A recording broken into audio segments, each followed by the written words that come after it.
For that indeed, and of course the One News team will stay right across the story as it develops, as it continues, and as firefighters continue to gain the upper hand. As you can see, the water cannons continuing to fly onto the roofline of the International Convention Centre. Time now to hand you over to 7 Sharp. Hilary. ASB and 7 Sharp, keeping you one step ahead with the stories that matter.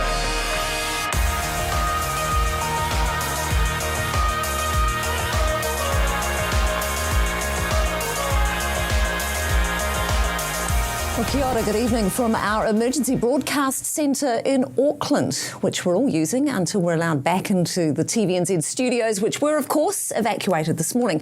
We'll show you around a little later on. Also coming up, we're going to hear from the Prime Minister about the implications of the Convention Centre fire for us all up and down the country. But first, we want to talk about air quality. It's been a major focus for Aucklanders today, and Jeremy is across the road from the site of the fire. Jeremy, what is it like where you are? It's pretty easy to see just how smoky the air in the CBD is. For those of you not here in Auckland, it's pretty thick at times on the leeward side of the blaze and has an awful rubbery taste and smell. So is there any danger to those of us who are in it? Auckland Council this afternoon said that they don't believe it's more toxic than other fires, but encourage everyone to marine life. Be a terrible thing. And the other big headache, of course, is the number of inner city workers forced out of their buildings because of the fire. That includes us as well. TVNZ was evacuated this morning, but luckily, we have an emergency plan. So this is a top secret location. We're under a very big corporate office. Spark 146, Victoria Street East. Tell people where we are. Everybody's here. But notice how everyone's gone into pods. People love being in pods, love keeping separation. 7 Sharp team's just over there. There they are. They're not looking too stressed at this point because we're all under control. Lots of whiteboards. Oh, don't show too much. Oh, that's nice. An array of herbals. In a crisis, you need sugar. You want one? Yes, please. Anyway, let's take you to the studio. Another whiteboard. Can't show too much. Come on, Jeremy, keep up. So we're in the bunker, the studio bunker. Can't say where it is. So everybody's in here. This is where all the editing's done. Oh, there's Dan. Hi, Dan. And here's the studio. This is not the studio. It's tiny, but it works. There's really only room for one behind the desk. Yeah, that's the only thing. Yeah, sure. I'll go out and battle the blaze and battle the wind, battle the elements. Good luck. Hope it goes well for you. Good on you.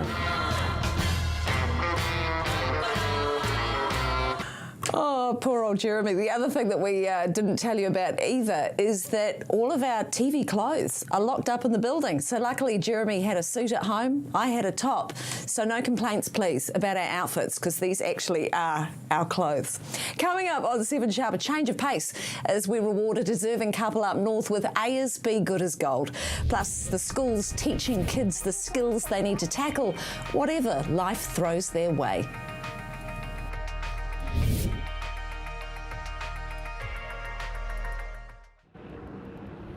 Hi everyone, lovely to have you with us. I'm coming to you from outside the Sky City Convention Centre, where firefighters have been battling this blaze for about 30 hours.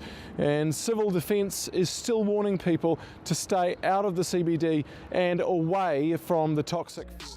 Oh, I think those children could teach us adults a thing or two. Coming up on 7 Sharp, we're in Northland with ASB Good as Gold, rewarding a wonderful mama and papa who are role models to dozens of kids.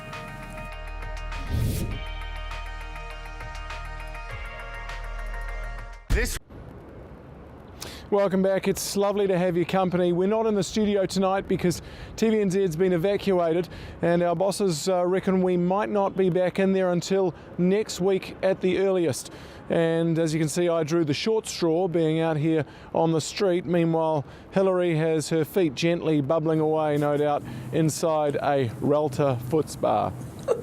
And I can tell you, I've just had to turn it off because it was making too much noise. But it has been lovely. Thanks, Jeremy. You're so brave. Now, they're known around the Kaikoi community as Mama and Papa, and many young people will know them because they've touched so much. You develop a relationship. Thank you guys for this huge honour.